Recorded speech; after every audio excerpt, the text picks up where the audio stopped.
So, hi Kamal, it's my pleasure to welcome you to this interaction with Creative First. To begin with, can you tell us a little bit about the impact and challenges that the industry has faced, due to the COVID-19 pandemic, and what, in your opinion, is the way forward from here? Thanks, Loita. Very happy to be here. Clearly, the world has been disrupted for a lot of people.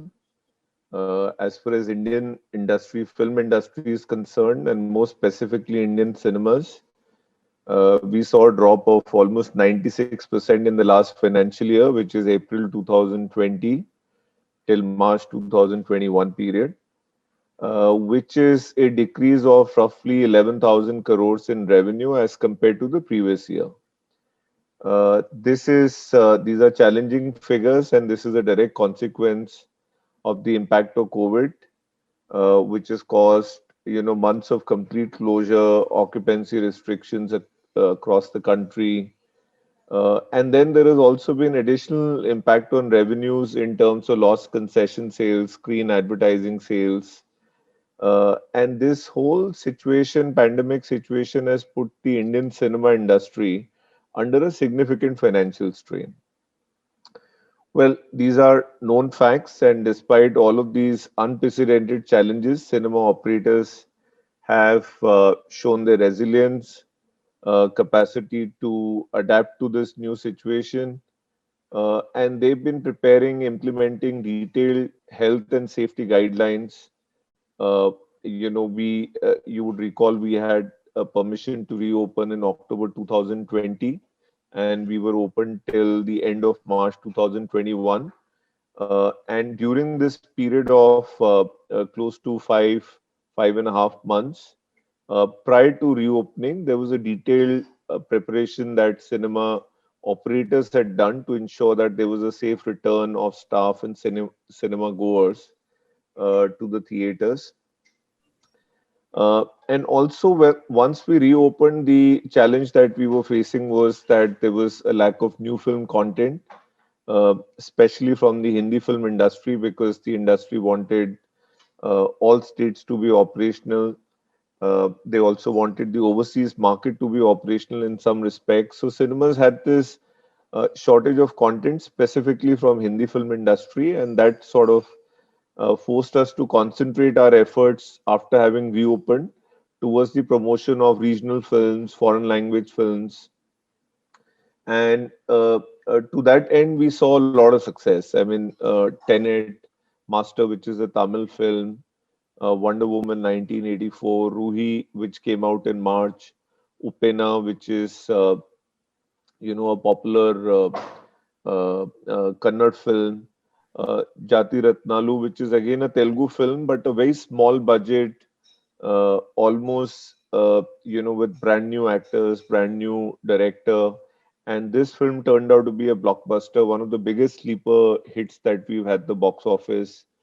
Then we had, of course, Vakil Saab with Pawan Kalyan, again a Telugu film, Sultan, Tamil film, Godzilla and Kong, uh, and many more. Basically, all of these films and their success, especially on the first day of opening, when the films opened in theaters, and the first weekend, which just goes to show the curiosity amongst the cinegoers and the fact that there was a pent-up demand that was visible in a big way. Uh, and so we were happy with the reopening. Unfortunately, April is when we've been hit hard with the second wave.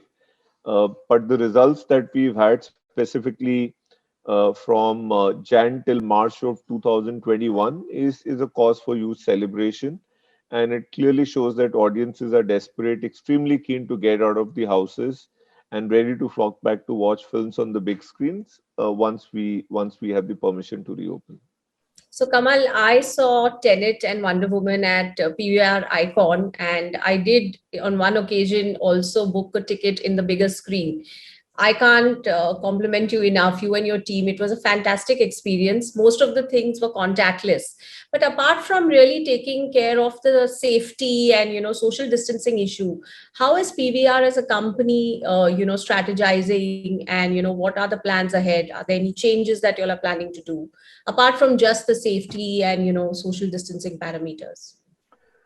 So, firstly, thanks for the feedback. And, we've been PVR and many other operators, our colleagues in the industry, they've been in this situation now for almost, uh, close to 14, 15 months.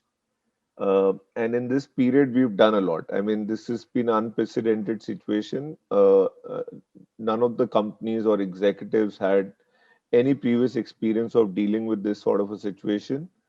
And hopefully we won't have to deal with it, ever after once we manage to contain this crisis. But essentially, what we did was, as you know, cinema, running a multiplex chain is a very high fixed cost, operating cost business. We've got high rentals and we have people at our payrolls, large number of, it's a people intensive business. Power cost is expensive, and there are many other expenses which are fixed in nature that go into running these properties that we operate across the country. So we took a lot of cost cutting initiatives. We engaged in a lot of discussion with the landlords to ensure that we were not paying rental and common area maintenance expenses while the cinemas were shut due to lockdowns. And once we were permitted to reopen, we also sort of negotiated our rental terms to turn them into a variable payment to the developer instead of a fixed payment every month. So that was one big initiative which we took, and I'm happy to report that we managed to bring down our fixed cost by almost 70-75% as compared to the pre-COVID levels. And a lot of this will obviously come back once we are permitted to reopen and once, things start moving back to normalcy. But we do believe that almost 10 to 15% of this fixed cost, which we managed to reduce, will stay with us permanently. So there will be 10 to 15% saving on fixed costs on a long-term basis, which uh, for our sort of a business is a good margin. The second thing that we did was engaged actively with the authorities to convince them during the first wave to permit cinemas to reopen, give them assurances, give them the confidence that cinemas were safe.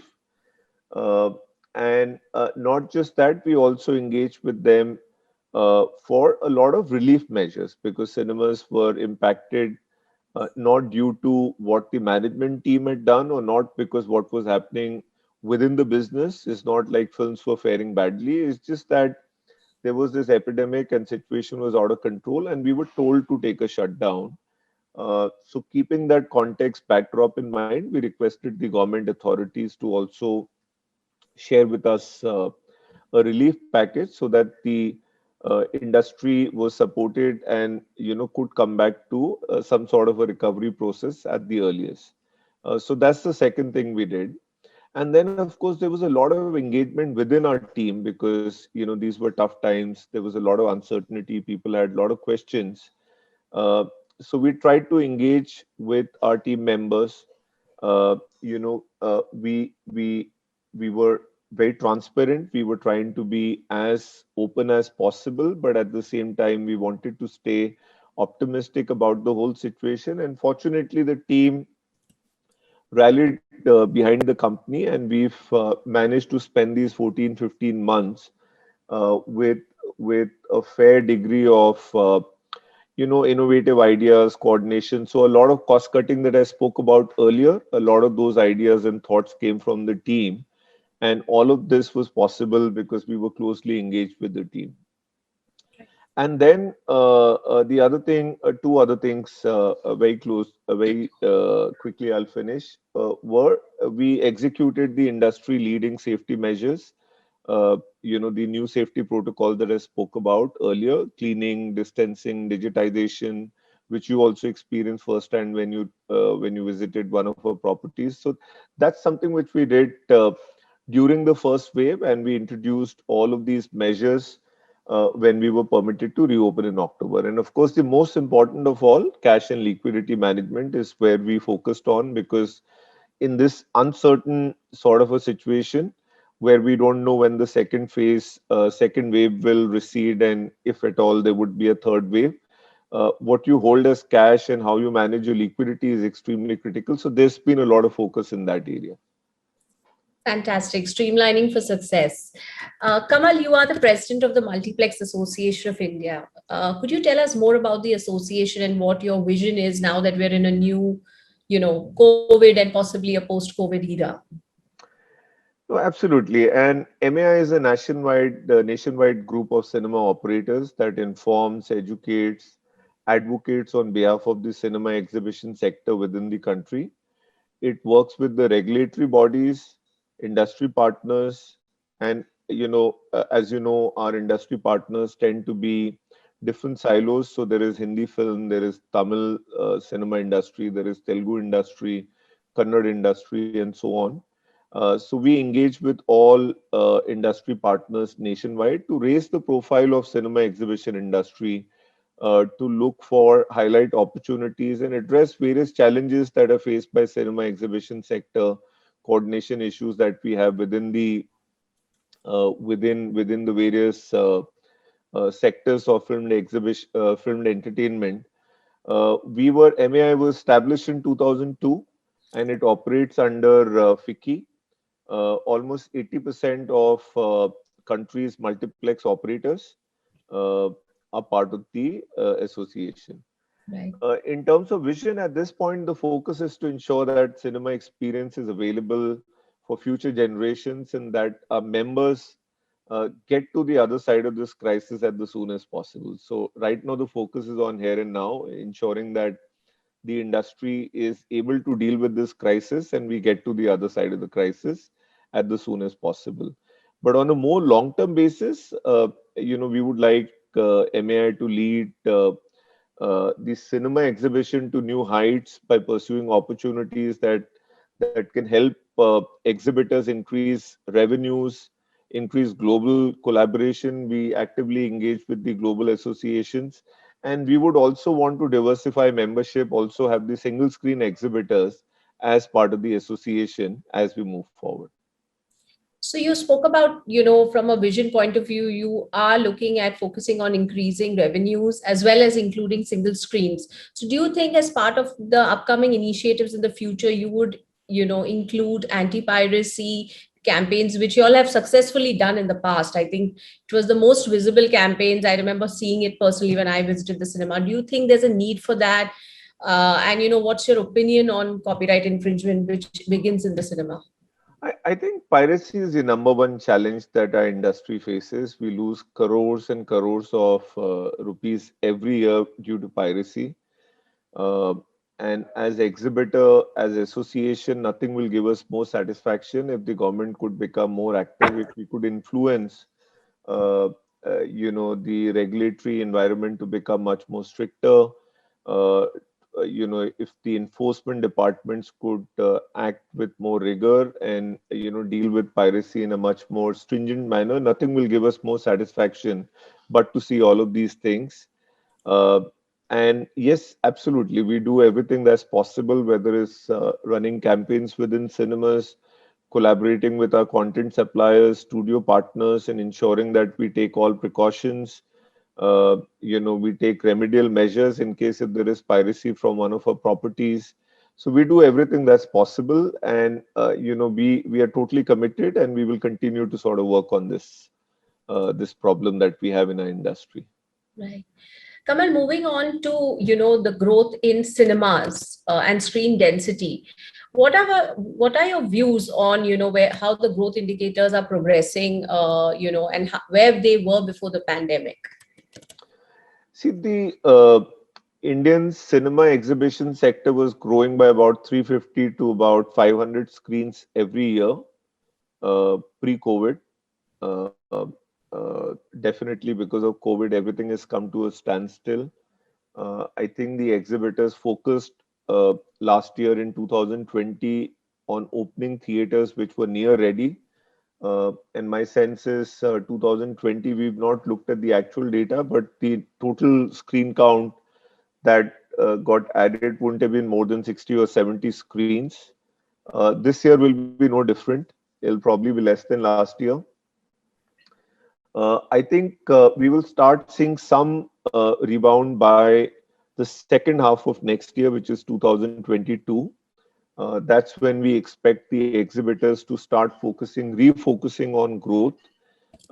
Growth is extremely critical for our business because as a country, we are fairly underpenetrated. We continue to remain underpenetrated, although there is so much of demand for smaller towns and smaller centers. So I think by second half of next year is when you would see exhibitors sort of pushing the momentum as far as growth is concerned and going back to trying to go back to the pre-COVID levels, which I think would happen by 2023. So I think last year, this year, next year, uh, the growth will be impacted, but by 2023, we should be back to the pre-COVID growth levels.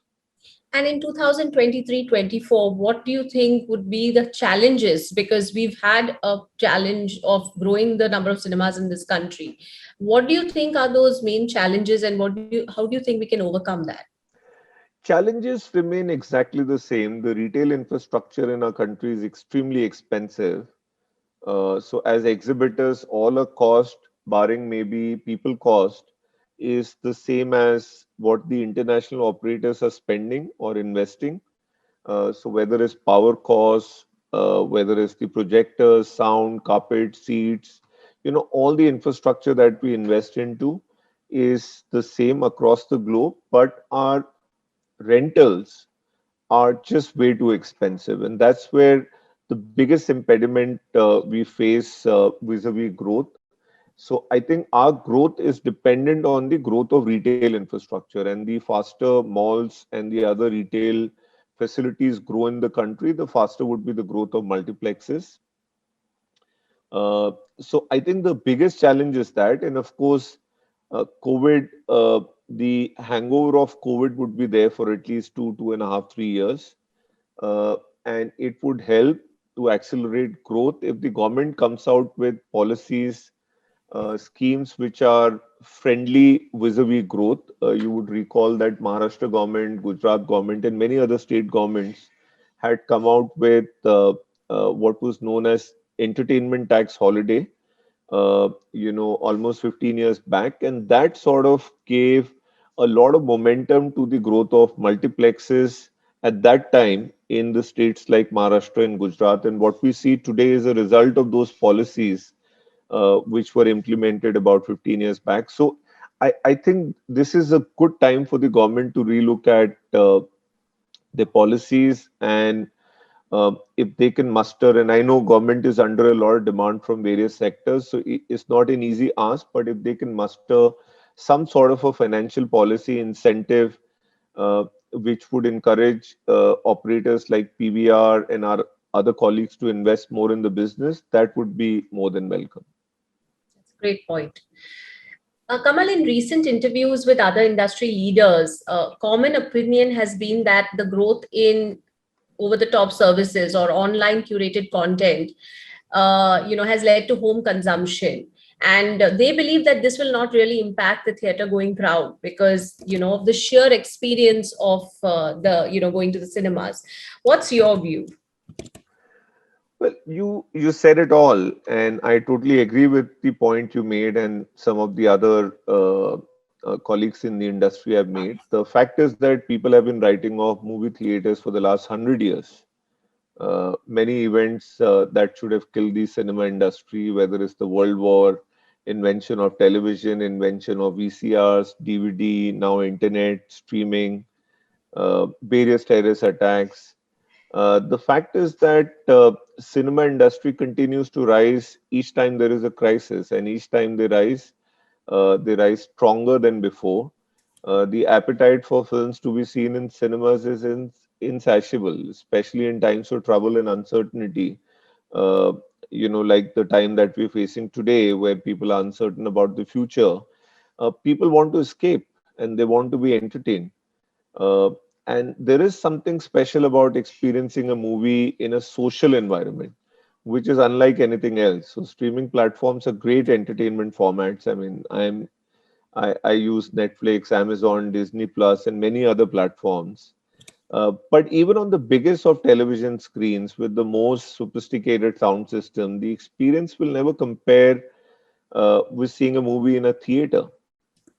And that's the fact. The experience of going to a theater still remains a very unique event or an experience, and this has been the case for the last 100 years.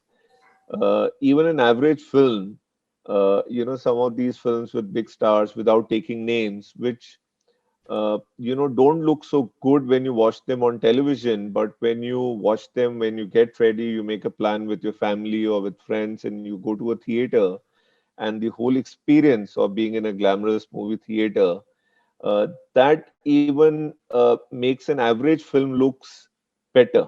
You enjoy it more. So it's the ambience, the food, and all those little things that we have in the theaters which make the experience great. uh, so I think streaming and cinemas will coexist. Cinemas have coexisted with other adjacent technologies for a long time. That is not going to change.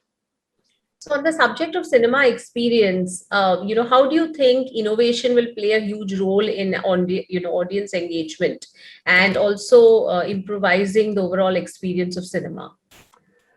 Well, there is a lot of progress which is happening in terms of technology, a lot of innovations under the ambit of augmented reality, virtual reality, uh, glassless 3D experience, uh, the 4D experience which we have in a lot of multiplexes already. Uh, these are all cool experiences. These are all experiences which cannot be replicated digitally. I mean, at home, you cannot have a 4D experience or a VR experience or an augmented reality experience. I mean, you could have, but and also some of these technologies like augmented reality, VR, are still taking a definitive. They've still not taken a definitive shape and still some time away from fruition and being available at cinemas. Uh, but I think some of these experiences are just uh, they're very cool, and also they'll be exclusive to theaters. Laser projectors, the kind of sound system that we are investing, everything is getting better with every passing year. And then in addition, we cinemas are also investing a lot of money in digital technologies. We have significantly enhanced our web and app applications, and these are essential in the current environment, right? I mean, we've got almost close to now 2 crore loyalty members, and this uh, information on the 2 crore addressable customers, uh, with the help of digital marketing by delivering customized messages and targeted messages. I think there is a lot of leverage that we can create. And then other smaller experiences like mobile free screenings, which we are experimenting with in a lot of multiplexes, and a lot of people. What's that about? We don't permit mobile phones inside the screening. We request people to leave their mobile phones outside. They finish the screening and then they come back and collect it from us. And a lot of people enjoy this experience because you want to have a passive experience in the cinema. You want to surrender to the big screen. You don't want to have the ability to multitask, and a lot of people enjoy that. So we are experimenting with a lot of these personalized experiences, and we've seen a lot of people really enjoy these experiences. So I think we will continue to innovate, continue to add more experiences. Boutique cinemas are becoming more and more prevalent in any case. More comfortable bespoke cinema experiences, we believe, as we move forward, will become the norm. uh, and you will continue to watch the film on the big screen, laser projectors, great sound, but the whole experience will keep getting more and more premiumized. So, do you think your the introduction of private screenings is an extension of boutique cinema? Do you see that as a reaction to COVID, or do you feel that will continue even when things get normal? Well, it is a reaction to COVID.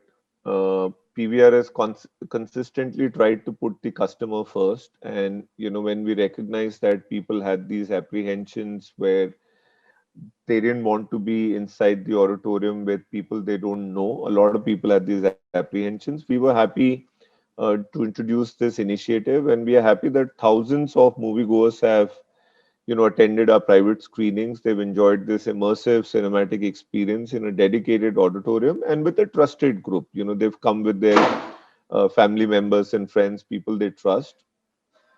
Uh, and the fact is that movie going has been a global pastime for a long time. It's like I mentioned earlier, it's an escape from reality. And I think people are appreciating this experience, this ability to escape from reality even more because of the environment in which the kind of phase that we are going through.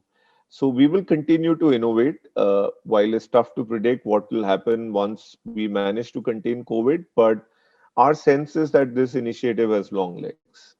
Right. So just to wrap things up, Kamal, I read a lot about the CSR initiatives that PVR does. Some of them we see on screen before the film, begins. Just wanted to understand what you all are currently doing and any major initiatives to, help employees, the society in general. Well, we are spending, firstly, the credit of the CSR initiatives goes to my colleague Deepa. Deepa has been at the helm of affairs and she's been running it for, we have this NGO which is part of the group, is called PVR Nest, and Deepa has been running it for last, I reckon, almost 12, 13 years, and she's done a fantastic job. Currently, in past, we used to focus a lot on education, but at this point, the entire focus is on vaccinating employees, vaccinating people, uh, helping people with safety kits, helping people with uh, you know other elements which are helping people deal with people who've been impacted by COVID, or unfortunate families which have had to deal with even tougher situations in terms of death. So a lot of focus, lot of effort and money is going in that direction. I'm happy to have Deepa as part of a call, and if you want to have a separate rundown, we can take you through the initiatives. But right now, the entire focus is on COVID, in ensuring that people can get the best uh, help, if I could call it that, from PVR Group, which is possible for us. Thank you so much, Kamal, for this interaction with us today. It was truly insightful, and hope you and your family stay safe. And we hope to catch up soon with you.